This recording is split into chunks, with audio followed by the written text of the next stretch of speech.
Hello दोस्तों, स्वागत है एक बार फिर से आप सभी का एसएससी वाला जीके यूट्यूब चैनल पे।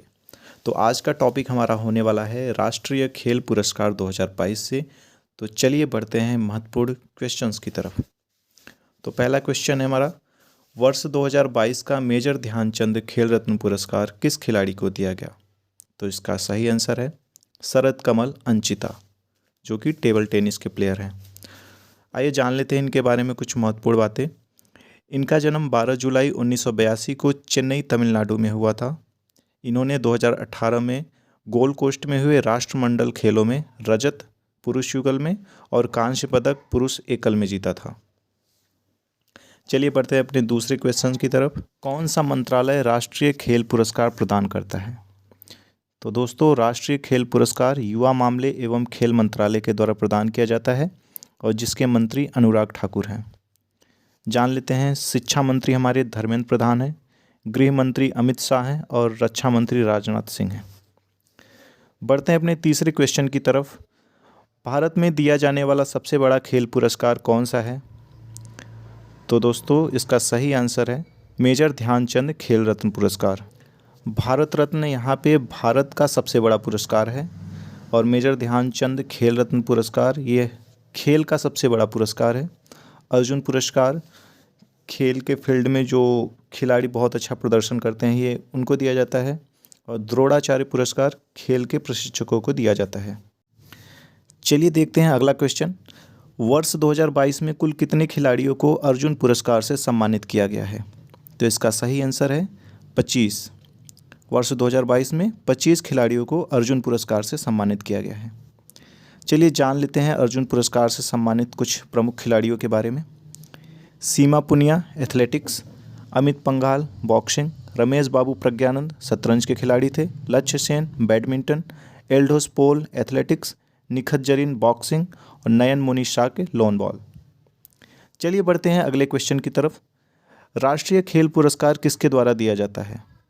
तो इसका सही आंसर है राष्ट्रपति। राष्ट्रीय खेल पुरस्कार राष्ट्रपति के द्वारा प्रदान किया जाता है। राष्ट्रपति के बारे में आप लोगों को पता ही होगा कि अभी द्रौपदी मुर्मू जी हमारी राष्ट्रपति हैं और उपराष्ट्रपति जगदीप धनखड़ जो कि 14वें उपराष्ट्रपति बने हैं। प्रधानमंत्री श्री नरेंद्र मोदी जी हैं और खेल मंत्री अनुराग ठाकुर। चलिए बढ़ते हैं अपने अगले क्वेश्चन की तरफ। भारत में दिया जाने वाला सबसे बड़ा खेल पुरस्कार मेजर ध्यानचंद खेल रत्न पुरस्कार का पुराना नाम क्या था? तो इसका सही आंसर है राजीव गांधी खेल रत्न पुरस्कार, जो कि 2021 में इसको बदल दिया गया है। चलिए बढ़ते हैं अपने अगले क्वेश्चन की तरफ। मौलाना अबुल कलाम आज़ाद ट्रॉफी 2022 किस विश्वविद्यालय को दिया गया?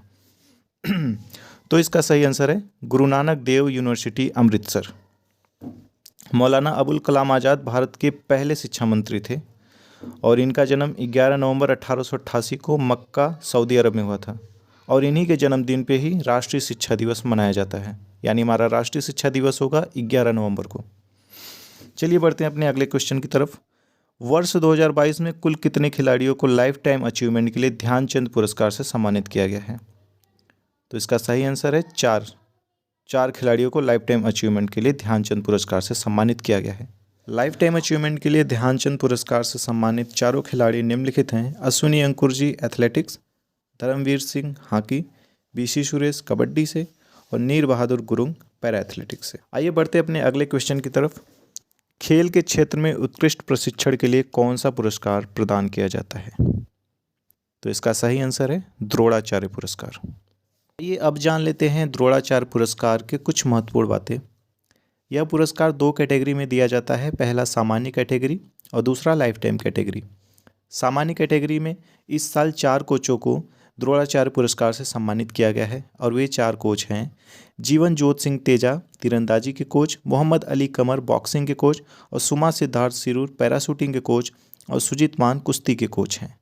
2022 में 3 कोचों को लाइफ टाइम अचीवमेंट कैटेगरी में यह पुरस्कार मिला है। पहला है दिनेश जवाहर लाड क्रिकेट के कोच, बिमल प्रफुल्ल घोष फुटबॉल के कोच और राज सिंह कुश्ती के कोच। आइए जान लेते हैं खेल प्रोत्साहन पुरस्कार 2022 के बारे में, जो कि इस साल 3 कैटेगरी में दिया गया है। पहला क्वेश्चन है इसका, युवा खिलाड़ियों की पहचान और प्रोत्साहन के लिए यह अवार्ड किसको दिया गया है? तो इसका आंसर है ट्रांस स्टाडिया एंटरप्राइजेस को। दूसरा क्वेश्चन है, खेल को बढ़ावा देने के लिए यह अवार्ड किसको दिया गया है? तो Kalinga institute of industrial technology को यह अवार्ड दिया गया है। और खेल के विकास के लिए यह अवार्ड किसको दिया गया है? तो लद्दाख की एंड स्नोबोर्ड एसोसिएशन को यह अवार्ड दिया गया है। चलिए अब जान लेते हैं राष्ट्रीय खेल पुरस्कार 2022 से जुड़ी कुछ और महत्वपूर्ण बातों के बारे में, जो कि आपकी परीक्षा के दृष्टिकोण से बहुत ही महत्वपूर्ण है। वर्ष 2021 में राजीव गांधी खेल रत्न पुरस्कार का नया नाम मेजर ध्यानचंद खेल रत्न पुरस्कार कर दिया गया है। मेजर ध्यानचंद खेल रत्न पुरस्कार की शुरुआत वर्ष 1991-92 में हुई थी। शतरंज के खिलाड़ी विश्वनाथन आनंद को मेजर ध्यानचंद खेल रत्न पुरस्कार पहली बार दिया गया था। अर्जुन पुरस्कार की शुरुआत 1961 में हुई थी और द्रोणाचार्य पुरस्कार की शुरुआत 1985 में हुई थी। मेजर ध्यानचंद खेल रत्न पुरस्कार की सम्मानित राशि है 25 लाख रुपए, अर्जुन पुरस्कार की सम्मानित राशि 15 लाख रुपए। और आपको पता है द्रोणाचार्य पुरस्कार 2 कैटेगरी में दिया जाता है, पहला लाइफ टाइम कैटेगरी और दूसरा सामान्य कैटेगरी। तो लाइफ टाइम कैटेगरी की जो सम्मानित राशि है वो 15 लाख रुपए है और सामान्य कैटेगरी की सम्मानित राशि 10 लाख रुपए है। और ये भी पता है आपको, लाइफ टाइम कैटेगरी में इस बार 3 लोगों को ये अवार्ड दिया गया है और सामान्य कैटेगरी में यह अवार्ड इस बार 4 लोगों को दिया गया है। हॉकी के जादूगर मेजर ध्यानचंद का जन्म 29 अगस्त 1905 को प्रयागराज उत्तर प्रदेश में हुआ था और इनके जन्मदिन को ही राष्ट्रीय खेल दिवस के रूप में मनाया जाता है। तो राष्ट्रीय खेल दिवस 29 अगस्त को मनाया जाता है, ठीक है। इन्होंने 3 बार भारत को ओलंपिक में स्वर्ण पदक दिलाया है। गोल मेजर ध्यानचंद की आत्मकथा है। तो उम्मीद करते हैं दोस्तों इस टॉपिक से रिलेटेड आपके जितने भी क्वेश्चन हैं मैंने उन सारे क्वेश्चंस को कवर कर दिया हो। और आपको जिन जिन टॉपिक के क्वेश्चंस चाहिए आप हमें कमेंट कर सकते हैं। और आपको वीडियो कैसा लगा, वीडियो अच्छा लगा तो वीडियो को लाइक करें और चैनल को सब्सक्राइब करें, ताकि मुझे भी मोटिवेशन मिले और आप लोगों के लिए मैं ऐसे ही इम्पोर्टेंट टॉपिक पे वीडियो बनाता रहूं। Thank you.